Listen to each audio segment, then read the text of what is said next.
जय श्री राम दोस्तों, स्वागत करती हूँ आप सभी का आज के इस वीडियो में। तो ज्येष्ठ मास में पड़ने वाले मंगलवारों को हम बड़े मंगलवार या फिर कहीं कहीं पर इन्हें बुढ़वा मंगलवार भी बोला जाता है। तो आज हम जानेंगे कि इन मंगलवारों का व्रत कैसे किया जाता है, कौन कौन इन व्रतों को कर सकता है, पूजा हमें किस प्रकार करनी है और व्रत में हमें क्या खाना चाहिए, क्या है व्रत के संपूर्ण नियम। तो इस तरह की तमाम जानकारी आपको इस वीडियो में मिलने वाली है। तो देखिए, ज्येष्ठ मास के जो मंगलवार होते हैं वो हनुमान जी को प्रसन्न करने के लिए बहुत विशेष माने जाते हैं। तो अगर आप जेठ के महीने में पड़ने वाले मंगलवारों में व्रत रहकर पूजन करते हैं हनुमान जी का, तब तो सर्वोत्तम है। और अगर किसी कारण से व्रत ना भी रह पाए, तब भी इस महीने में पड़ने वाले मंगलवारों को आप हनुमान जी का विशेष पूजन जरूर करें। तो चलिए अब हम पूजा की विधि देख लेते हैं। तो कोशिश करें, देखिए, हनुमान जी का पूजन आप शाम के समय करें, क्योंकि सुबह के समय में हनुमान जी श्री रामचंद्र जी की सेवा में, उनकी पूजा और भक्ति में लीन रहते हैं। और आपके पास समय ना हो शाम को, तो आप सुबह भी पूजा कर सकते हैं। तो यहाँ पर हमने स्वयं के लिए एक लाल रंग का आसन बिछा लिया है और चौकी लगाकर उस पर लाल रंग का वस्त्र बिछाकर हनुमान जी का चित्र अक्षतों के आसन पर विराजमान कर लिया है। और ये देखिए, कोशिश करें आप लाल रंग के वस्त्र धारण करें, और स्त्रियां हैं तो लाल रंग की चुनरी ओढ़ सकती हैं, या पुरुष हैं तो कलावा भी बांध सकते हैं लाल रंग का। और इसके बाद देखिए, प्रथम पूज्य गणपति जी की स्थापना हमने कर ली है, दीपक को स्थापित करके प्रज्वलित कर लिया है।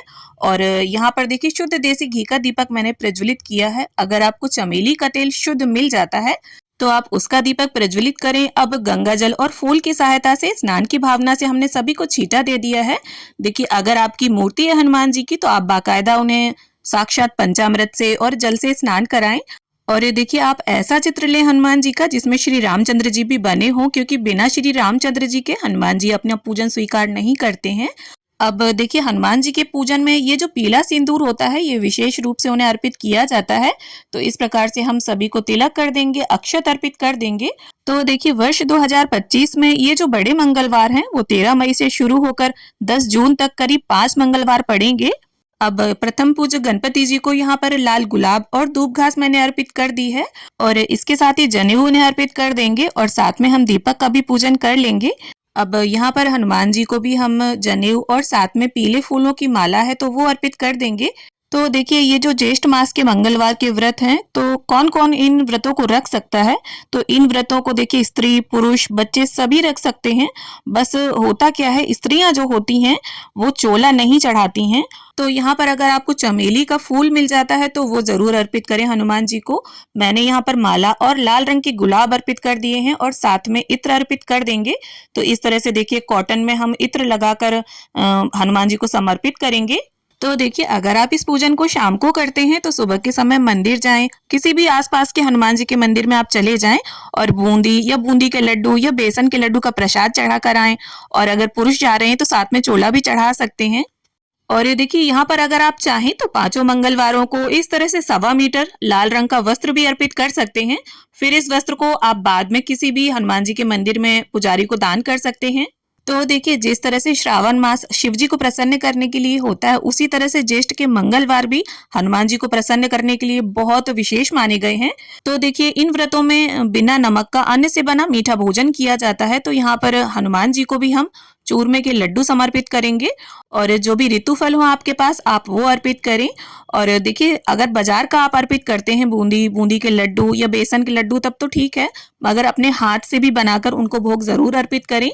और देखिए, शाम की पूजा आरती और भोग अर्पित करने के बाद जो भोग आपने हनुमान जी के लिए बनाया है, उसी भोग प्रसाद को आपको ग्रहण करना है।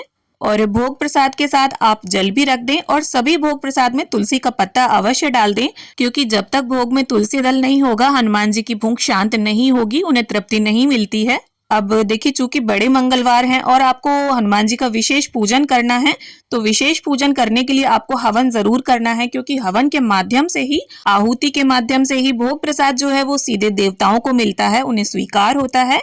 तो यहाँ पर देखिए, आप थोड़े चावल ले लें, काले तिल ले लें, जौ ले लें, चीनी ले लें, और साथ में पंचमेवे ले सकते हैं, और घी ले लें, और इन सभी चीजों को आपस में मिक्स करके रख लें। एक बार आप मिक्स करके रख लेंगे तो 5 मंगलवारों में ये काम आएगा। और सभी चीजों को देखिए, इकट्ठा करने से पहले आप देख लें कीड़े वगैरह ना हो, और जो चावल है वो संपूर्ण होना चाहिए, कहीं से भी खंडित ना हो। इसके साथ ही आपको देखिए, हवन करने के लिए उपले चाहिए होंगे। तो यहाँ गाय के गोबर के उपले लिए हैं मैंने, आसानी से मार्केट में मिल जाते हैं। अगर ना मिले तो आप जो भी उपला है उस पर हवन कर सकते हैं। तो इस प्रकार से एक हवन पात्र में हमें उपले को सुलगा कर रख लेना है और जो सामग्री हमने बनाकर रखी है तो बीच की 3 उंगलियों की सहायता से आप 5, 7, 9, 11, 21 जितनी आप चाहें उतनी आहुतियां दें और हनुमान जी के किसी भी मंत्र का उच्चारण करते हुए आप ये आहुतियां दे सकते हैं। और इसके साथ ही जो भी भोग नैवेद्य आपने हनुमान जी को अर्पित किया है उसकी आहुति भी इस हवन में दें और इस प्रकार से हवन पात्र के आसपास 3 बार जल फिराकर आचमन कर लें और फिर इसके बाद बड़े ही श्रद्धा भाव से और प्रेम पूर्वक हम गणपति जी की, श्री रामचंद्र जी की और हनुमान जी की आरती उतार लेंगे। तो इस प्रकार से धूप दीप से आप आरती उतार लें। और देखिए किसी कारण से अगर आप 5 मंगलवारों के व्रत ना भी रह पाए तो आप बीच के 2 रह सकते हैं या शुरू का और अंतिम भी रह सकते हैं।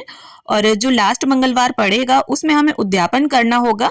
उद्यापन के लिए देखिए आप इसी प्रकार से पूजन करें और 1.25 किलो चूरमे के लड्डू या बूंदी बेसन के लड्डू 1.25 मीटर कपड़े के साथ दक्षिणा के साथ आप किसी भी हनुमान जी के मंदिर में जो भी पुजारी हो उन्हें दान में देकर आ सकते हैं। और देखिए जो भी हनुमान जी के भक्त होंगे वो ये बात जानते होंगे कि हनुमान चालीसा में कितनी शक्ति होती है। तो हाथ में थोड़े से अक्षत या पुष्प ले लें आप और 5 मंगलवारों को हनुमान चालीसा का पाठ अवश्य रूप से करें। आपको ये पाठ जरूर करना है। अगर विशेष मनोकामना है आपकी तो आप करके देखिए। आपका जाना कुछ नहीं है, बस थोड़ा सा समय जाएगा, पर पूरी श्रद्धा और दृढ़ विश्वास के साथ आप इसे करिए और फिर देखिए हनुमान जी आपकी मनोकामना कितनी जल्दी पूरी करते हैं, क्योंकि हनुमान जी जो है वो कलयुग के जागृत देव माने गए हैं। और इसके साथ अगर आपके पास समय है, आप चाहें तो सुंदरकांड का भी पाठ कर सकते हैं, क्योंकि सुंदरकांड के पाठ से भी हनुमान जी बहुत जल्दी प्रसन्न होते हैं। और इसके बाद जल और फूल की सहायता से इस प्रकार चौकी के आसपास फिराकर संपूर्ण पूजा का आचमन कर लेंगे। जो भी आपकी शक्ति और सामर्थ्य हो वो दक्षिणा आप अर्पित करें। इससे पूजा में अगर किसी भी प्रकार की कोई कमी होगी तो वो पूरी हो जाएगी। और हाथ जोड़कर श्री रामचंद्र जी से, गणपति जी से और हनुमान जी से पूजा में रही कमियों के लिए क्षमा याचना कर लेंगे और ऐसी प्रार्थना करेंगे कि प्रभु अपना आशीष सदैव हम पर और हमारे परिवार पर बनाए रखना। और देखिए वैसे तो सभी प्रकार के पूजन में स्त्रियों को सर ढककर ही पूजा करनी चाहिए, लेकिन हनुमान जी का जब भी पूजन करें सिर को ढककर ही पूजा हमें करनी है। और इस प्रकार से देखिए मंगलवार के दिन हमें पूजा करनी है। पूजा आप व्रत रहकर भी कर सकते हैं और बिना व्रत रहे भी। तो उम्मीद है पूजा विधि आप सभी को पसंद आए, जानकारी आप सभी को अच्छी लगी हो। वीडियो अगर थोड़ी भी पसंद आई हो, थोड़ी भी अच्छी लगी हो तो वीडियो को लाइक करें, शेयर करें और मेरे साथ जुड़े रहने के लिए चैनल को सब्सक्राइब कर लें।